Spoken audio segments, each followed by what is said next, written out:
Okay, and we're back from that word from our sponsor. So now that we have our file saved in our home drive, so we can print without a USB or without a flash drive and without an SD card.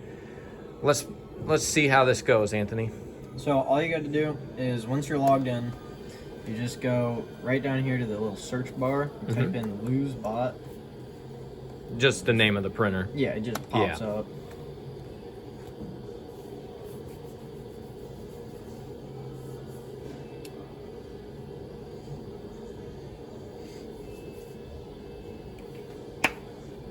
The first question it's going to ask is what type of printer you're using. And for the minis, it's LoseBot Mini 2, and for the big ones, it's Taz 6. It really matters, because if you have the wrong one, well, it didn't ask me this time, but if it doesn't ask you, you can go up here to this little bar that you have. Yeah. It'll normally look like this.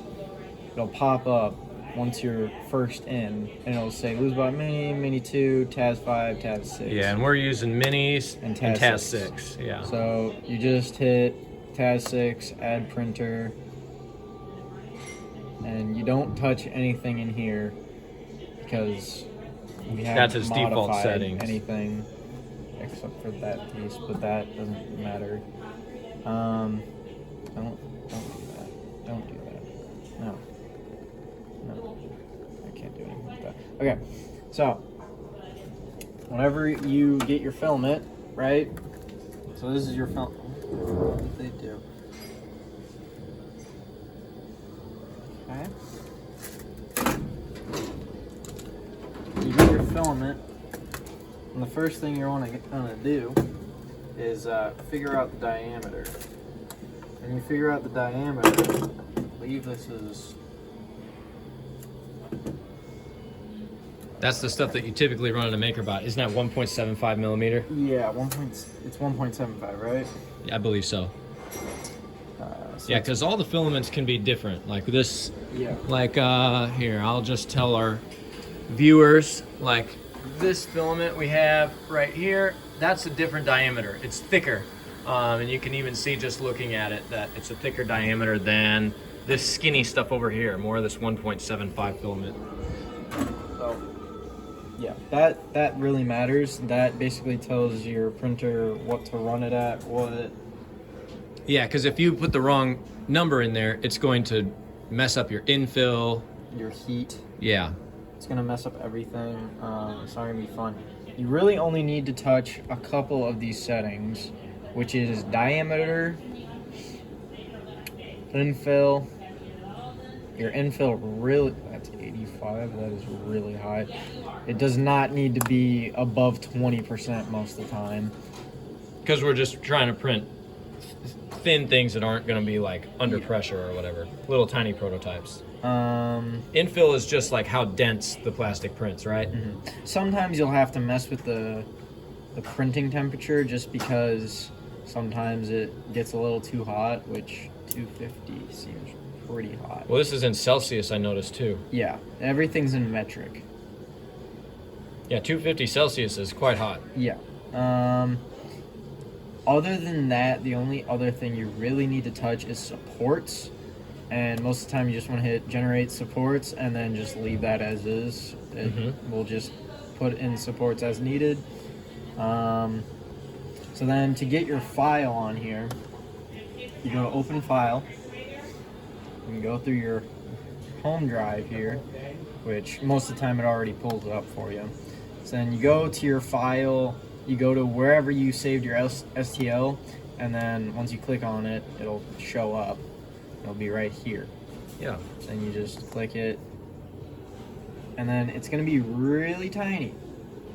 Oh, indeed.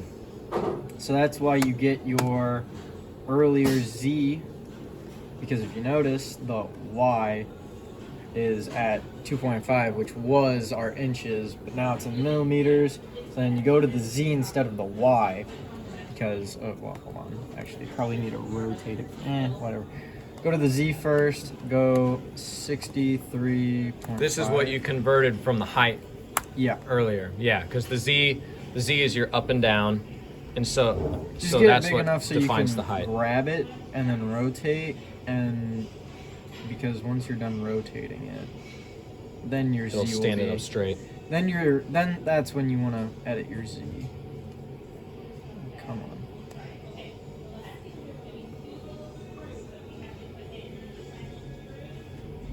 That looks right. So now you want to mess with your Z because Okay. it flips over to Y. That's about right. So there you got your piece. Yep. Another big thing is material. So almost every material, every filament we have is PLA Village Plastic. Why are you doing this?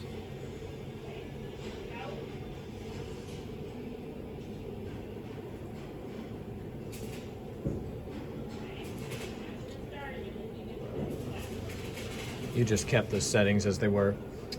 Should. You're just going to double check.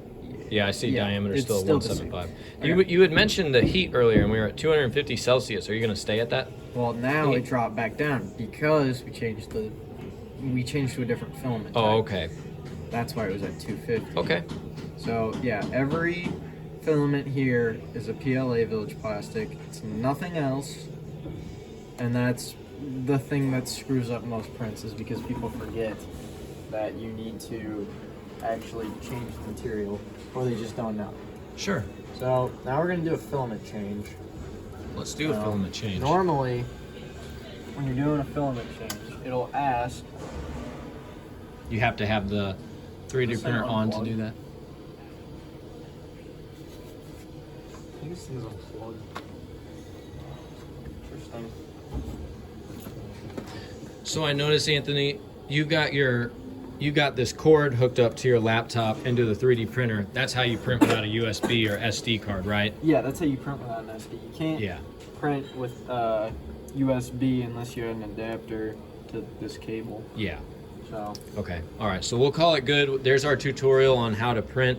Because if we had our filament in here and everything, you'd just be able to hit. start, and then it'll print. Okay. Where is start? Well, if it says save to file, hit this little arrow, Mm-hmm. and then you just click print by USB. You go here, And then you it'd be start print. And then start print. Okay. All right. So that's how we print without a USB. We're gonna look next at how to do this filament change.